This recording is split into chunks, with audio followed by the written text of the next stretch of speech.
ilifunikwa kwa damu. Mwanzo 3:21 tumeshaisoma. Hiyo ndio nguvu ya damu, agano la kale. Uharibifu wa kwanza wa Adamu, wa kwanza. Adamu hakuweza kuongea na Mungu chochote, maana anakimbia yule ambaye Mungu alikuwa rafiki yake, anamtembelea kila wakati wa kujua kupunga. Lakini bila kumwagika damu, Adamu alikuwa anakimbia, connection yake na Mungu imekatika. Hana ujasiri wa kutazamana na Mungu uso kwa uso tena, mpaka anatazamana na Mungu kwa mara nyingine. Mungu alimchinja mnyama, akachukua ngozi yake, akamvalisha Adamu na Hawa. Kwa hiyo hii ni nguvu ya damu tunayoona agano la kale. Ilidhibiti uharibifu ule wa kwanza. Ule uharibifu wa kwanza uliokuwa mkubwa. Maana kutana na kila kitu unachoweza kutana nacho kwenye maisha, lakini hakuna hasara kama kujitenga na Mungu na kuwa mbali na Mungu na kuwa huwezi kuongea na Mungu tena. Kama utapata nafasi ya kuongea na Mungu, hata kama umefilisika, una hata 100, nguo zako zimechanika, viatu vimekwisha soli, kama gari imekata center bolt, lakini kama uko na Mungu unaweza kuongea na Mungu, vyote vilivyopotea vitarudi. Kwa hiyo kama kuna janga moja kubwa, na hata kwenye ibada hii ukiweza kulishughulikia, la kwanza shughulikia kraki ilionayo baina yako na Mungu. Ule umbali ulionao na Mungu kiasi kwamba huoni ujasiri wa kumuomba yeye na kana kwamba anasikia. Ukishughulikia huo, vitu vingine vitakuja tu, maana yeye ni vyote katika vyote. Jamani, amina. Mavazi ya ngozi ambayo Mungu alimwaga damu yalihusika katika kumvisha, kushughulikia tatizo lililotokea la Adamu na Hawa kukataa kusogea mbele za Mungu kwa sababu wako uchi. Namba 2, nguvu ya damu katika agano la kale. Israeli kutoka Misri, mapigo yote yalishindwa. Pigo la kumwagika damu ndio lilioondoa Misri. Waisraeli walienda Misri, na hiyo andika sura ile ya 12 ya sura 12 ya kitabu cha Kutoka 12 mstari wa kwanza hadi wa 3, alafu na Luka unasoma mstari wa 7. Kutoka 12 mstari wa kwanza hadi wa 3, alafu na Luka unasoma wa 7. 12, ngoja nisome. Kutoka 12 mstari wa kwanza hadi wa 3. Wa kwanza hadi wa 3 nasema, Bwana akanena na Musa na Haruni katika nchi ya Misri, akawaambia, mwezi utakuwa mwanzo wa mwezi kwenu, utakuwa ni mwezi wa kwanza wa mwaka wenu. Semeni na mkutano wote wa Israeli, mwambie, siku ya 10 ya mwezi huu kila mtu atatwaa mwana kondoo kwa hesabu ya nyumba ya baba yao, mwana kondoo wa watu wa nyumba moja. Mstari wa 7, kwa sababu nasema, na watatwaa baadhi ya damu yake na kuitia katika miimo miwili na katika vizingiti vya juu, katika zile nyumba watakazomla, ni Shabbat. Unaona, ukisoma mistari hiyo kurudi nyuma, Israeli waliingia Misri kwa kupitia mtu anaitwa Yusufu aliyeuzwa na ndugu zake. Mnaelewa, Yusufu ndugu zake walifanya njama, watoto wa Yakobo wakamuuza Yusufu.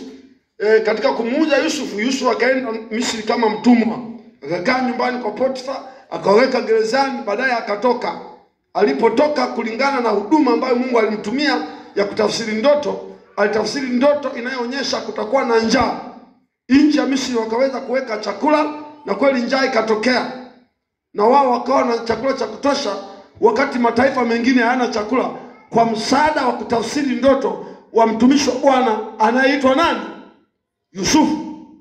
Kwa hiyo Yusufu akapata kibali kikubwa, akawa waziri mkuu wa Misri.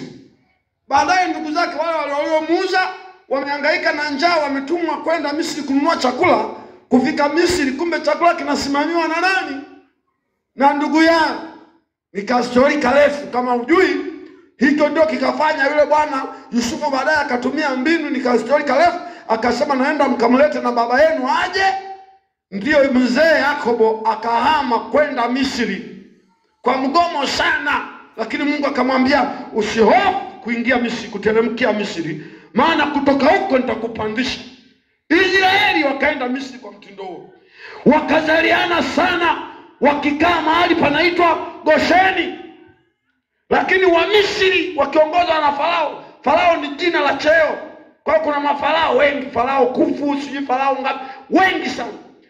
Israeli wakiwa kule, baadaye kilichokuja kutokea, Farao aliyemjua Yusufu akampa waziri mkuu, akafa, akaingia Farao mwingine asiyemjua Yusufu. Huyo Farao alipoingia akaona Israeli wanaongezeka kwa kasi kubwa, wakashtuka kwamba hao watakuja kuichukua nchi waitawale.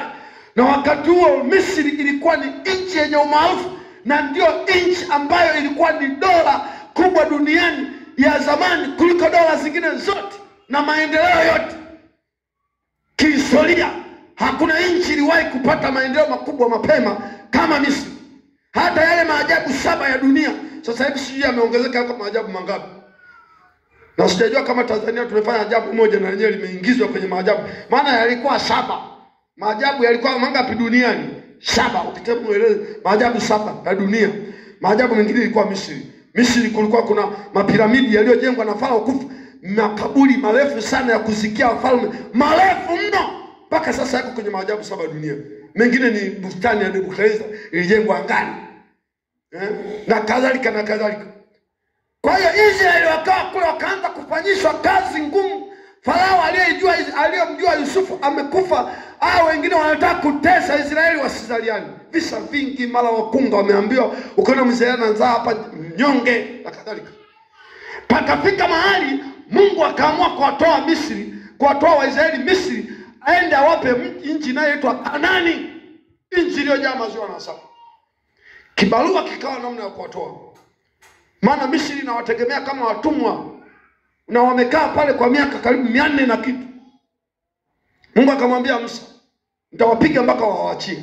Pigo la kwanza, pigo la pili, ya 3 mpaka la 9. Farao amegoma kuwatoa Waisraeli. Farao kagoma. Ardhi zimegeuka, imekuwa vumbi, zimekuwa chawa, kila sehemu chawa tupu, mpaka kwenye unga chawa hamna. Baadaye vyura, hata vyura hivyo Farao hakusikia. Kila unapokanyaga ni chura tupu, mpaka kwenye unga, mpaka kitandani mavyura matupu yamegeuka kwa godoro. Farao anagoma. Mungu akamwambia Musa, sikiliza, unaenda kutenda jambo ambalo hilo atawatoa watu. Akasema sasa, hili jambo sio jambo dogo.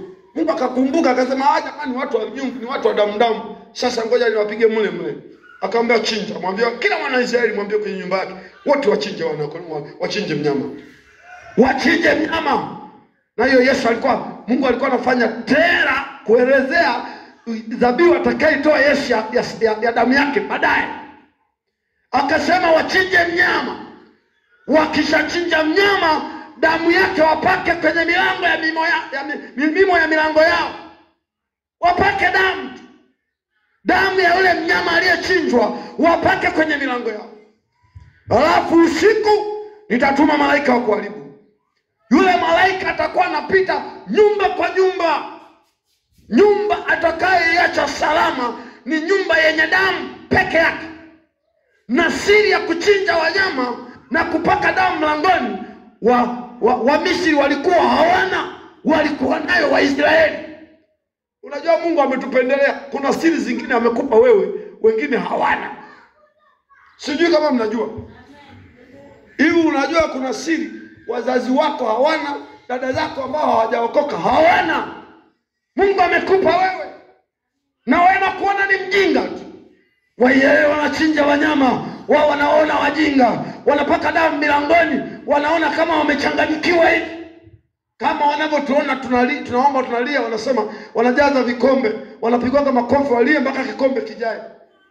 Ule wanaoona ni ujinga, kumbe ni akili.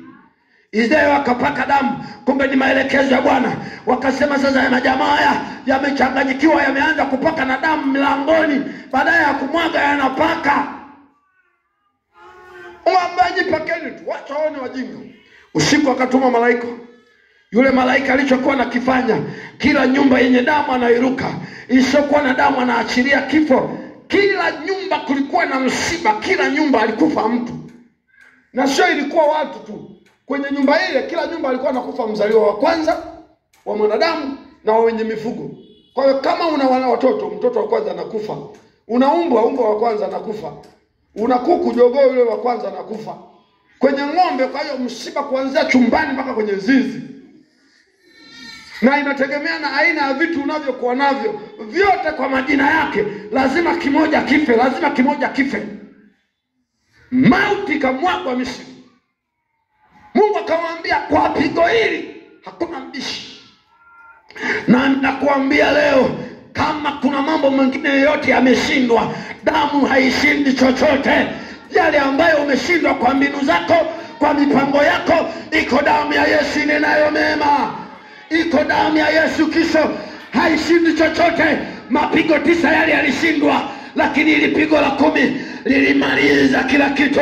Pigo la kumwagika damu na kupaka milangoni lilimaliza kila kitu. Sisi hatupaki kwenye milango yetu ya mbao, tunapaka kwenye milango ya mioyo yetu. Kile kitendo cha kumpokea Yesu wa uzima, Yesu mwenyewe kwa Roho wake Mtakatifu anatupaka damu yake. Wengine wanakufa, sisi tunakuwa salama. Kikawaida kukitokea kufa, wanatakiwa wafe wote umalizikie wewe. Si kama unanielewa? Yaani ukiona imetokea hata sotoka, watu wa zamani wanajua sotoka ilikuwa nini? Eti mama wangu pale, mama Malakalinga. Sotoka kama leo tunaita nini sotoka?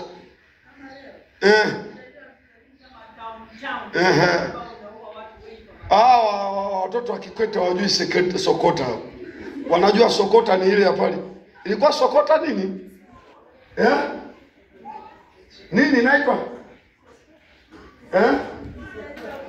Hiyo sotoka. Sio sokota, sotoka. Hakutakiwi wewe kuwahi. Unaondokeje? Juzi nilipigiwa simu kijiji kile nilichoanza huduma. Nikapigiwa simu kwamba kuna ugonjwa umeshuka hapa kwenye wilaya yangu ya Kilolo, mahali nimeanzia huduma. Nikasikia kuna ugonjwa umeshuka pale. Tayari wakaanza kuweka mipaka ya watu kusafiri kutoka kijiji kwenda kijiji. Nikasema Mungu wangu, nimejenga kanisa lile eneo, acha lile nimejenga kanisa mwaka jana. Hapa niliwahi kuwepo kwa huduma, kwenye huduma miaka karibu 10 nilikuwa kwenye kijiji hiki. Nasikia saizi wameshapandisha watu 4 5, wanapelekwa hospitali nyingine kubwa, kuna sehemu wanaitwa Ilula, wanapelekwa huko. Hali hapa ni mbaya. Ni nini? Wanasema ni kipindupindu. Baadaye wakapiga wamekuja kujibu baada ya wiki moja kwamba wamefanya tafiti, sio kipindupindu. Lakini mimi nasema kwa jina la Yesu, ninazungushia damu ya Yesu mahali pale. Lakini damu hilo inayonena mema, inena mema kwa mchungaji wako. Kuna mchungaji anaitwa mchungaji Komba, yuko pale. Mchungaji Komba, na mkabidhi mikononi mwako. Napiga asubuhi, wanasema tuko salama. Tumbo limeanza, halijaanza. Jana nimeuliza, wanasema kimeondeka zake, lakini kimeondoa watu. Mimi naomba kwa jina la Yesu, ikitokea sotoka wewe ubaki. Ikitokea sotoka wewe ubaki. Sasa kuna shida moja, niwaeleze shida yenu. Nyinyi wenyewe mnajitambulizaga kwa hamgomi. Tatizo ni nyinyi wenyewe wao mnatambulia tumeisha. Hausemi wamekwisha. Kuwa mbabe. Ile damu iliyozunguka Gosheni iko hata leo. Nasema ile damu iliyozunguka Waisraeli Gosheni ipo hata leo. Narudia tena, ipo hata leo. Shida ni nyinyi tu. Ikianza ndege kuyumba Yesu na Maria, Yesu na Maria. Umesahau sisi tuchanganyaji Yesu na Maria, tunasema Yesu peke yake. Na wewe uko huko.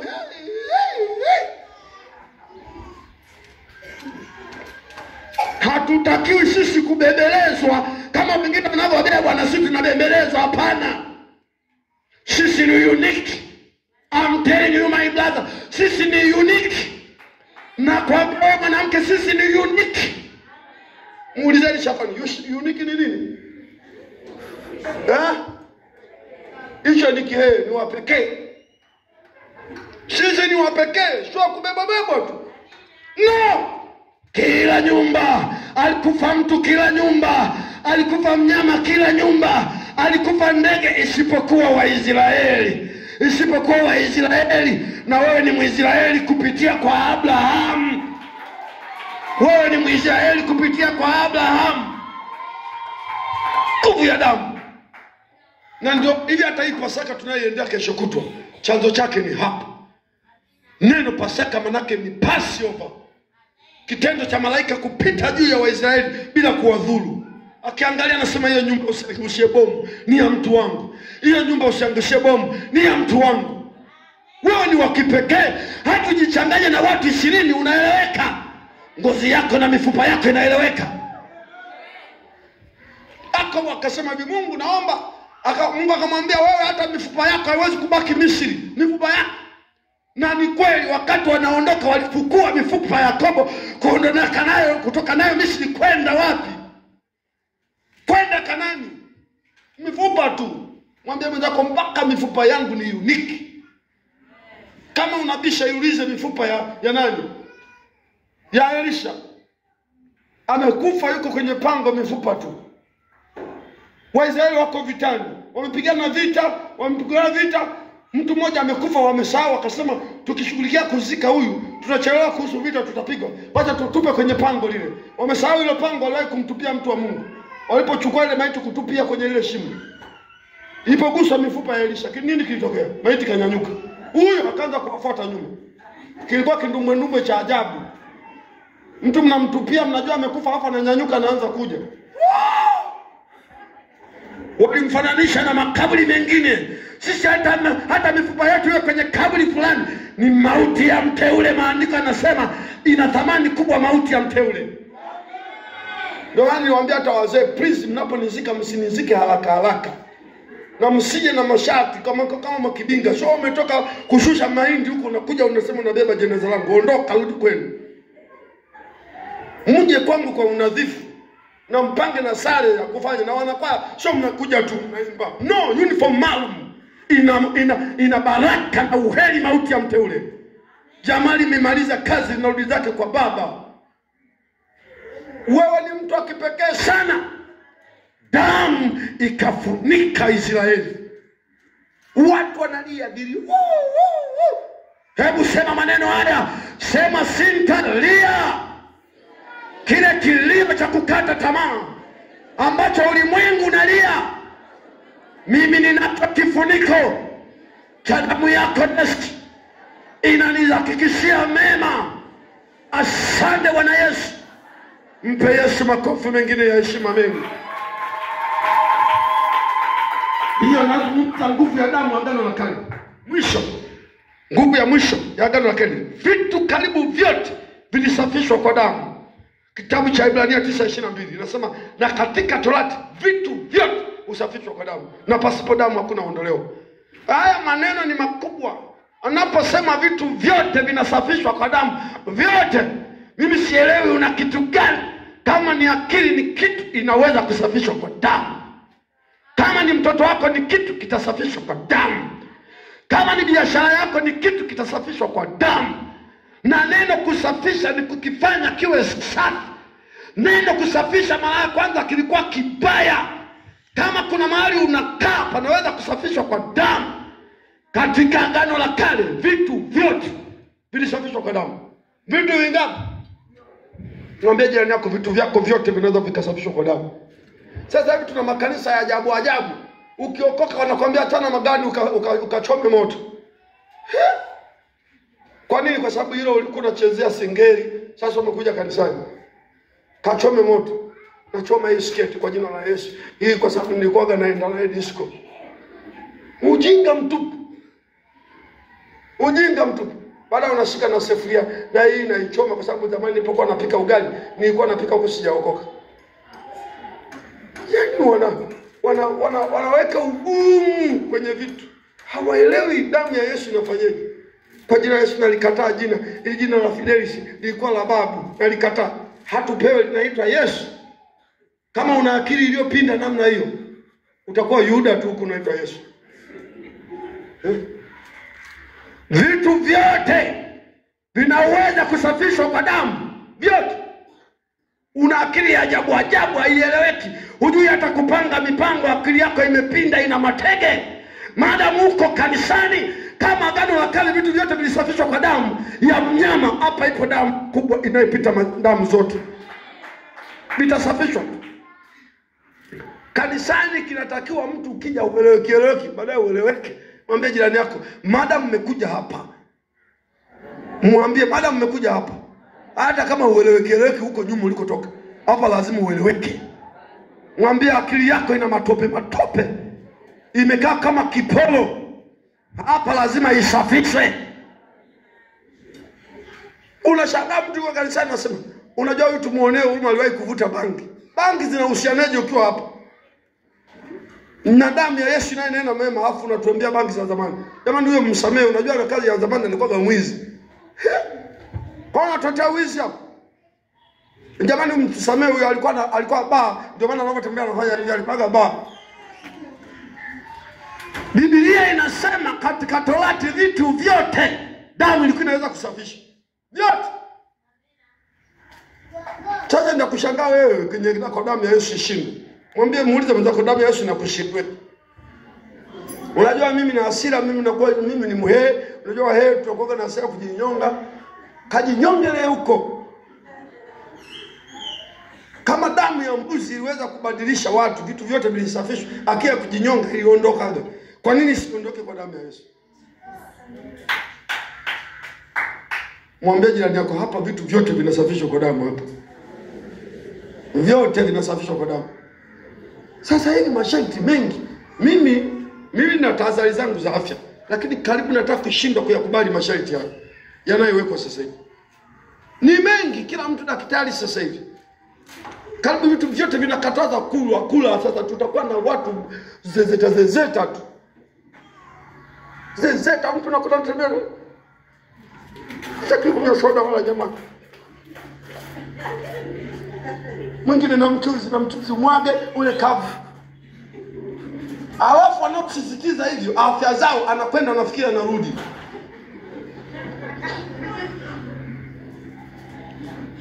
Juzi nimeikuta tena nyingine nikiongea hapa ni matusi. Lakini naweza kuongea tu kwa sababu mimi naogopa nini na umri umeenda sasa hivi. Ndio. Si niongee tu. Mnanihusu niongee tu. Ngoja niongee mawili. Alafu ndio uone tunaenda kuchanganywa sana huko mbele. Ila kwanza nimeikuta juzi kwamba nikosa kabisa kupiga mswaki, kutema nani ile dawa ile. Baki nayo mdomoni. Jamani. Dadamu malichuchu. Una nini? Nina dawa mdomoni. Nikiacha tu inapoza vizuri. Jamani kushoku kuchanganyikiwa.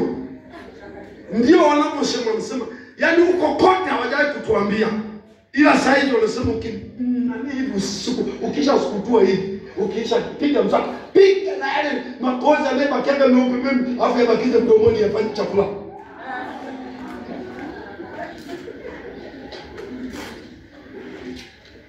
Haya mambo ya usafi haya. Watu walikuwa wanasisitiza usafi hapa, usafi wako na usafi wa wengine mnakujua. Wanasema acha, kuna umuhimu wake. Ndio maana ndoa zimekuwa mbaya. Ndio tunakokwenda. Wanakuambia kitaalamu, acha. Vitu vingi usiweke kidole humu, usiweke. Acha tutataka wewe tokezea fanya hivi. Ndio kwa hii unakata vinyoleo vinavyokusaidia wewe kuzuia vumbi lisiingie, au kuna ngozi fulani inayokusaidia wewe kupata harufu. Katazo. Sikatai. Lazima tuishi kwa kanuni. Lakini maandiko yanasema vitu vyote vinaweza kutakaswa kwa damu. Vyote.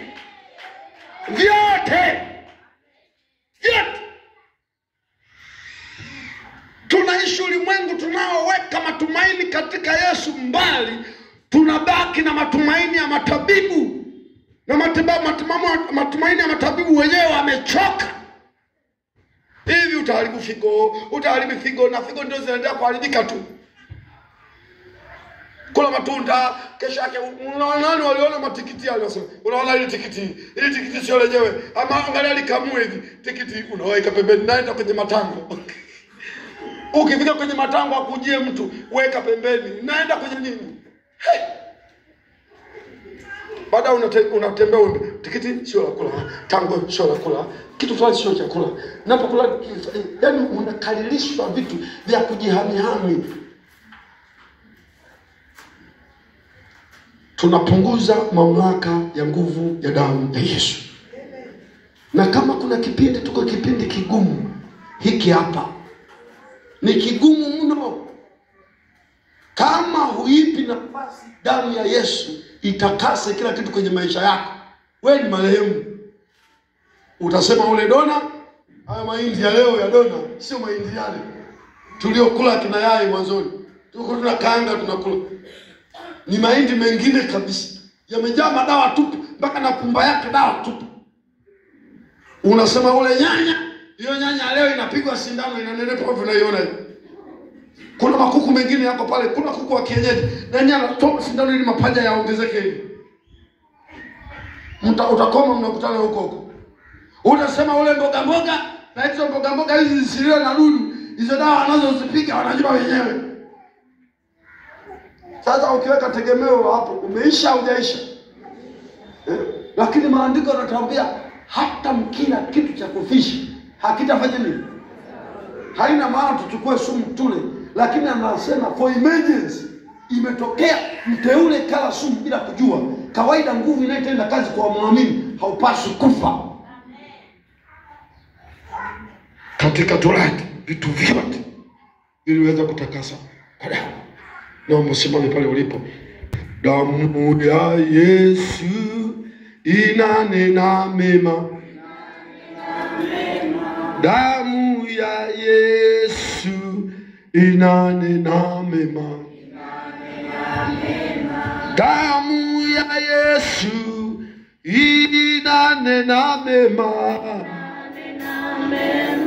Damu ya Yesu inanena mema. Inanena mema. Inanena mema.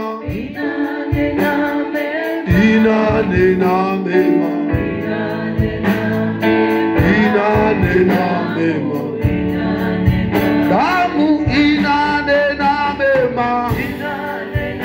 Oh, inanena mema. Inanena mema. Inanena mema. Damu inatutakasa. Oh, inatutakasa. Oh, inatutakasa. Damu inatutakasa. Damu inatutakasa. Oh, inatutakasa. Inatutakasa. Inatutakasa. Sema, Bwana Yesu, Pasaka hii naomba damu yako Yesu inene mema kwenye maisha yangu. Na kuja kwako na aibu yangu na mateso yangu na yale yaliyoshindikana kwangu, nataka damu yako inene mema kwa ajili ya maisha yangu. Ikiwa ile damu ya kondoo na mbuzi ilinena mema kwa watu wa Agano la Kale, ile damu iliyomwagwa ya mnyama na ngozi yake ikafunika aibu ya Adamu na Hawa, ifunike aibu yangu. Damu yako ni zaidi. Wewe unanipa mavazi ya wokovu, sio mavazi ya ngozi. Nifunike Bwana na aibu zote zinazonyemelea maisha yangu, zifunikwe na gharama ya kumwagika kwa damu yako. Nimejifunza ya kwamba damu ilitoa ruksa wa Israeli kutoka utumwani Misri kwenda Kanani. Damu yako initoe mahali hapa, mahali niliposhikiliwa kwa muda mrefu, mahali pa utumwa, mahali pa mateso na huzuni. Damu yako naomba initoe. Nimekaa hapa kwa muda mrefu, nahitaji kuhamia mahali pa baraka zangu.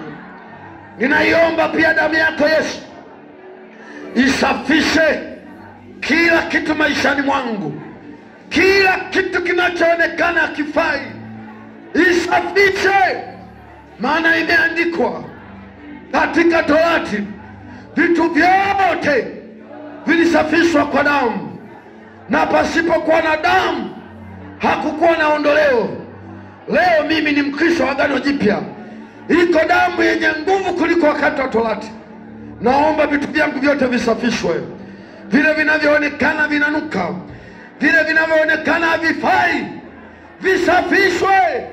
Maisha yangu yasafishwe, uchumi wangu usafishwe, mali zangu zisafishwe, familia yangu isafishwe, kisiwepo chochote kichafu, wakati damu yako ipo na mimi ninaitegemea. Asante Bwana Yesu. Hebu omba kwa naomba Mungu afanye kitu kwangu. Una kitu nagugumia nacho moyoni, njoo hapa mbele.